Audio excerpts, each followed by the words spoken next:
Hello, and welcome to this evening's virtual Parents Information Evening.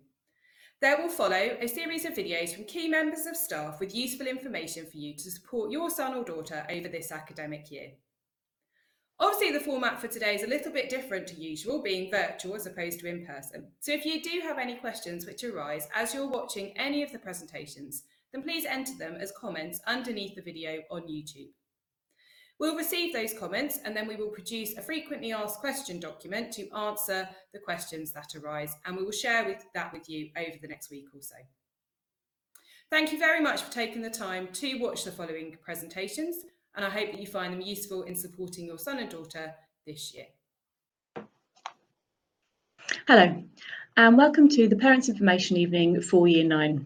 My name is Mrs. Absalom, and I'm the Assistant Head Teacher with the overall responsibility for Year 9, alongside Miss Smith, who is Head of Year 9. This short video is to help to introduce you to how we can work together in a partnership to ensure a successful transition for your child across their GCSE years here at John Colet. Firstly, I'd like to talk to you about the characteristics of successful students at John Colet School. We know that many parents will be aware of growth mindset philosophy, and here at John Colet, we are keen to nurture this across all of our students. Our students demonstrate key features of learning, such as they love the challenge and relish the thought of knowledge and understanding.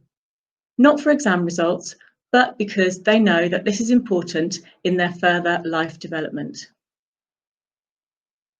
We welcome the curious and interested learners that come to John Colet School, and we like to help them to consolidate and deepen their knowledge, understanding and skills. We relish students that capitalise on the opportunities that we give them, in particular with regards to feedback. As a parent, you may not see much of this feedback in their books. However, the feedback is given verbally as well as written, and also via the Google Classroom. This is an essential way for students to progress and improve as a learner. Listening to that information from their teachers will help them to get to the next stage of their learning development. We encourage all our students to participate in a wide range of extracurricular activities, and although things might not be the same as they always were in this current time, there are still a number of chances students have to get involved with the wider school community. We are particularly interested in students developing their leadership skills in this way, as this helps them when they go on to their next course of education, hopefully here in the John Colet Sixth Form. I'm really looking forward to watching your child develop and flourish across 3 years in their GCSE course and hopefully into the Sixth Form at John Colet. And now I'm going to hand you over to Miss Smith, who's going to talk to you some more about their journey over the next few years. Hello and welcome. I am Miss Smith. For those of you who don't know me, I am Head of Year 9. So welcome to our Parents Information Evening. I'm a little bit different this year. I'm going to go through the key things that you need to know about your child and what is going to happen throughout Year 9. So leading on from them, Mrs. Absalom, thinking about how your child is going to progress and what makes a successful student here at the John Colet School. We need to get them thinking about what are they going to do each day. So how is their schooling going to improve their outcome? What can they do to help themselves as well? And so thinking about what steps they reach so they can eventually get there and think, yes, at the end of Year 11, I've done really, really well. And they've put in 110% effort, and that grade that they've got, they're going to be really, really proud of, instead of sitting there thinking, oh, I wish I tried harder. So what we're going to do is show yourselves what can you do to help as well to ensure that they reach those best grades they possibly can at the end of the year. So our student achievement then, it was slightly different this year, as you can appreciate, the current situation that we're in. But we know that our students here at John Colet achieve above or in line with the national expectations. They do incredibly well. We had fantastic results across the board for our GCSEs and A-level pupils, and they worked consistently well as well throughout those years of their studies. Like I said, they achieve above or in line with those national expectations. They do incredibly well. But we all need to work together in order to get them to where they need to be. We show the results and reflect, as I said, on that hard work and the dedication of the staff here at John Collett, the students, and of course yourselves at home. And what can we all do to help them and ensure that they achieve the best results they possibly can? So the success starts at the beginning. We are in the beginning of year 9. It's a brand new year for them. They're starting their GCSE options.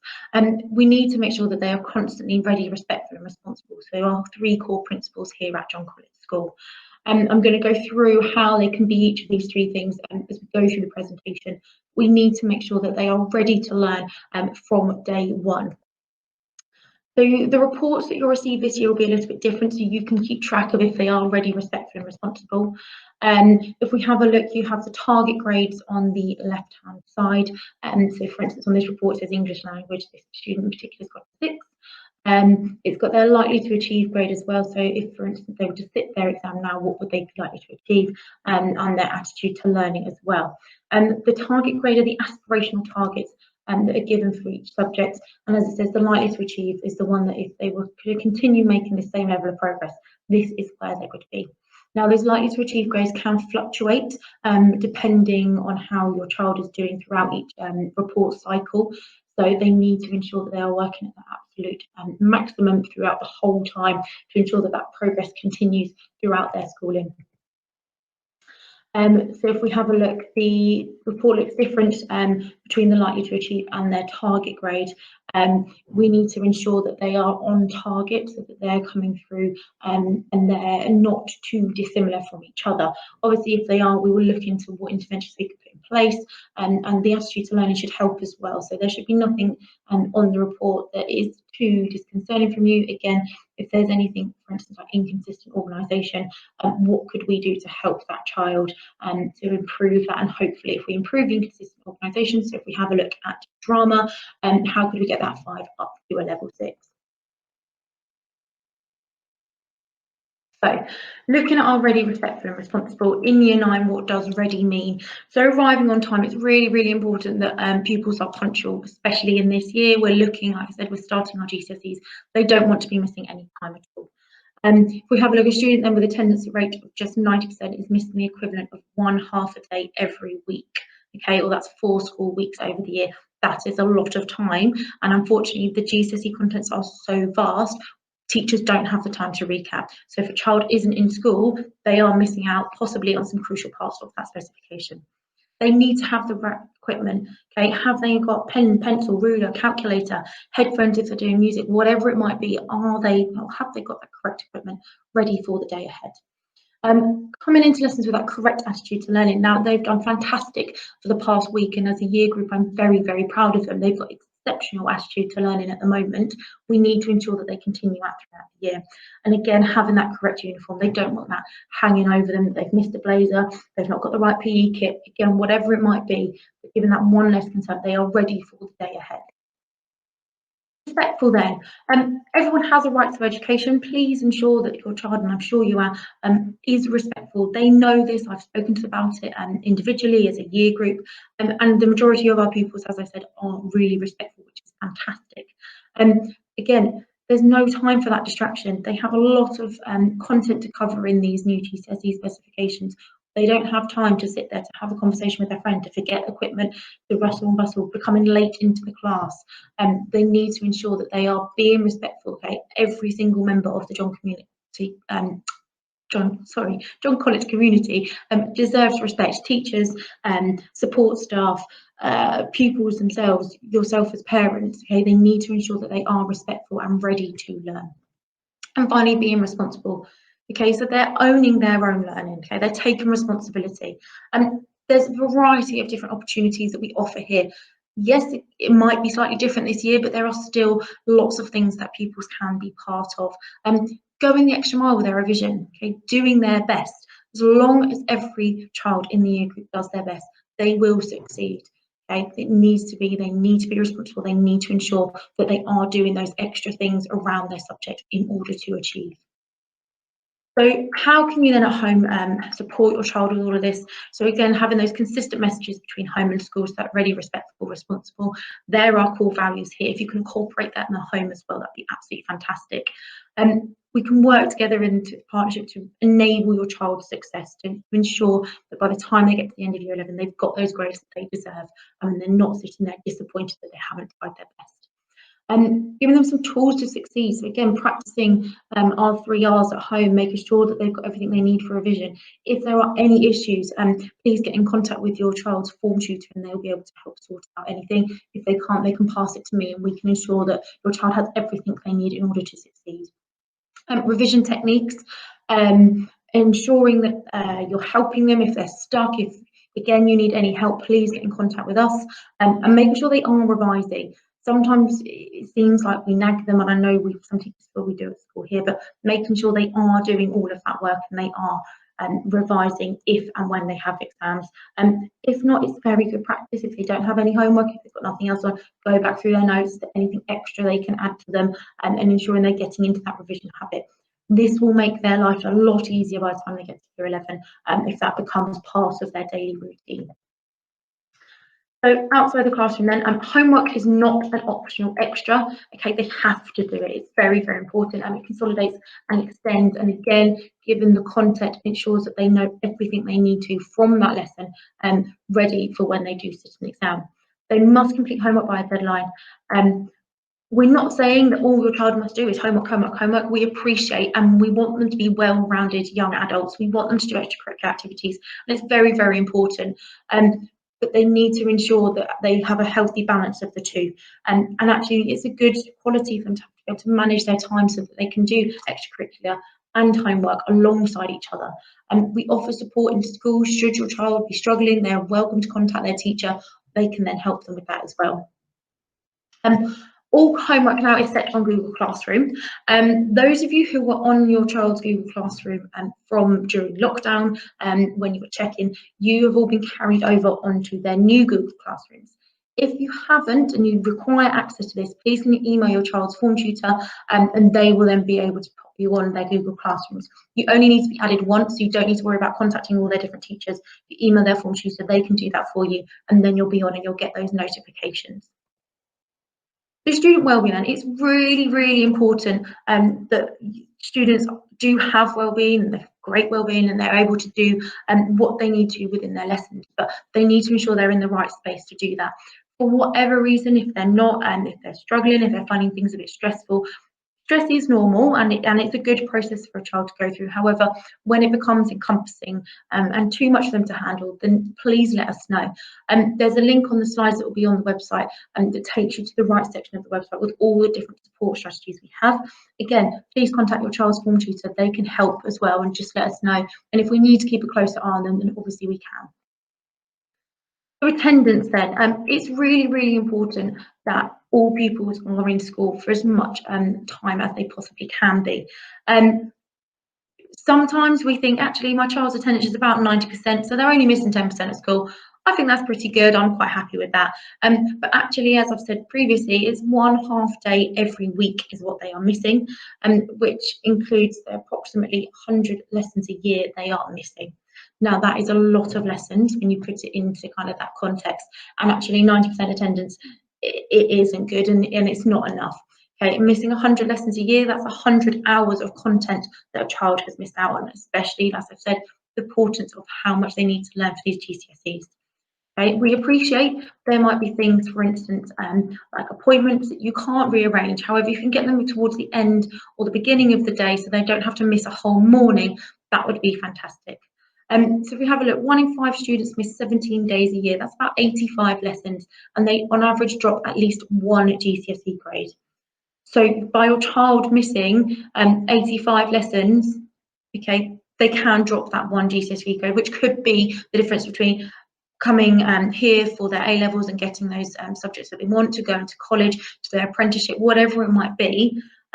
It can be drastic for their next options in their future. So it's very, very important that we give them the best opportunity they can so they don't drop that 1 GCSE grade. If a child is ill, they need to ensure that they are catching up on any work that they have missed. Now they can do this, they can email their teachers and they can go and physically see them at some point throughout the day, and they can ask their form tutor to email on their behalf, whatever it might be. But they need to ensure, please, and this is where they become responsible, that they take that ownership of their learning and they ensure that any work that they've missed, they are catching up on. Right, again, they've got maybe a little bit of a headache. Are they really too ill for school? Could they push through it? Maybe if they, for instance, had a painkiller in the morning, could that then last them? Really think before we please. And they, again, they will be having the same message. Are they really too ill for school? Is it something that actually they could probably forget about as the day goes on? Again, we appreciate illnesses do occur. And again, given the current situation, they might be more kind of drastic than maybe they were before. However, we need to ensure, please, that if it is just something quite minor, that they try and push through. If we then feel it is too much for them, we can obviously then send them home, and that's absolutely fine. But let's try and get them in. The majority of the times they come in, they feel a lot better, they're with their friends, they forget they were even feeling ill in the first place, and then they spend the rest of the day in school. The importance of Year 9 then, all GCSEs are a 3-year course, so they're starting now, okay? So as soon as they came back last week in September, they are starting their 3-year GCSE courses. So the work that they do now will not be repeated. We don't have that time. Okay, so it's really important that they're focused in their class, they start their revision early, they're ready, and they're taking responsibility for their learning. So options then, they've started their courses with their option subjects, and the deadline for changing is Friday the 2nd of October. And if you have any concerns or you are thinking about changing options, it's good to get them in now. The option box have been set, okay, so it's not a wide variety of subjects that a child can change to. But if you do have any concerns or queries, please contact options@johncollett.co.uk. That will be picked up, and then we'll let you know if those changes are possible or what other options they could do instead. So again, looking at revision, how can we help our children revise? There's plenty of different things that we can do. For instance, again, that little enough, it's never too early to start. As I said, if they've got nothing else to do, start revision, start making a mind map, start making flashcards, whatever it might be. Helping them be organised, files, timetables, make a plan. It's really good to ensure they know what they're doing and when, so that they can, for instance, factor in those extracurricular activities. Right, on a Wednesday, I'm going to go to football. Okay, then on a Tuesday, I'm going to do this, this, and this. Making those topic summaries, as I said, flashcards. Again, mixing things up. So don't always stick to the same subject. Take one a night, take a different topic a night, mix the topics up. If they're finding things really hard, start with one they enjoy. Okay, I really enjoy geography. Right, we're going to start with this topic in geography. Some useful websites, GCSE Bite Size is invaluable. And we also have a link on the PowerPoint when you get this to the COG videos on the website for pupils to use. There is a fantastic one on revision techniques, drawing graphs, and all the questions they have. It is a how-to on each of those different topics. So it's well worth having a look at those. And finally, turning off or limiting social media and phone time. I think they need to ensure that there is a time and a place. They can say, again, being responsible, I'll have 2 hours, I'll do work, and then the rest of the evening I can have my phone, I can go on social media, I can go on my PlayStation, whatever it might be. But again, helping them and actually maybe making that decision for them. Some of them find it incredibly hard to be torn away from their phone, and we appreciate that, which is why we need to step in and actually say, hang on a second, leave your phone downstairs with me, go and do your revision, come back in an hour or so, you can then have this. Okay, and I think working together both in school and out of school, if we get them into that habit, they'll find it much easier. And actually, when they don't have their phones next to them when they're doing homework revision, they work a lot better. Here's some key dates for you then. Again, our parents' consultation evening is on Thursday, the 11th of March. And how this is going to take place, again, we don't particularly know yet, given the current situation. But it will be on that date. And again, we'll give you some more details closer to the time. Their reports then, the ATL reports is going to be issued on the week beginning the 19th of October. Progress is going to be on the 7th of December and 15th of March next year. And then you'll have the end of year report, which will be on the week beginning the 5th of July. So as I've been going through, obviously speaking about different points of contact, in the initial instance, if you've got, for instance, if we have looked at personal relationships, general academic process, please ensure behaviour that you contact the tutor in the first instance. Any subject-related queries or concerns, please send them to your child's teacher. So for instance, if there was any homework issues, or by maybe you're concerned about their progress in that subject, please feel free to email the subject teacher. Now, we do work in different areas of the school, which is why we prefer emails. So instead of phoning in and getting a message, and then they might take a couple of days to get back to you, if you did email, teachers tend to pick those up a little bit quicker. Obviously, if you want to speak to them, that's absolutely fine, but email would be preferred, please.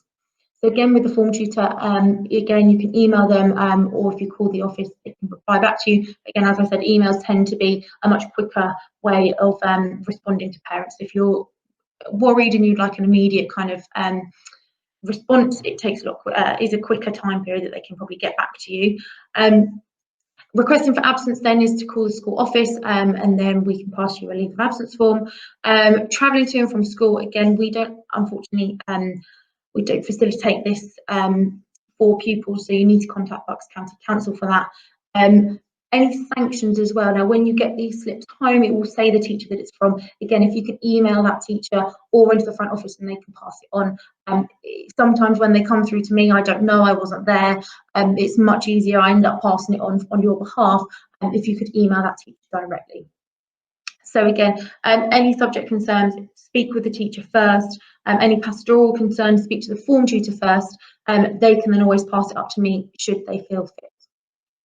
So then the contact details for everyone you need. So head of year is myself, so my details are up there. Our SLT link is Mrs. Absalom. Again, her details are there should you want them.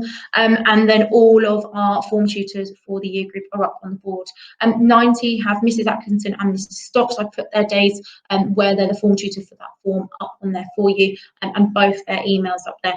Up to you, again, who you'd like to email, but if you copy them both in, then one of them will pick it up for you.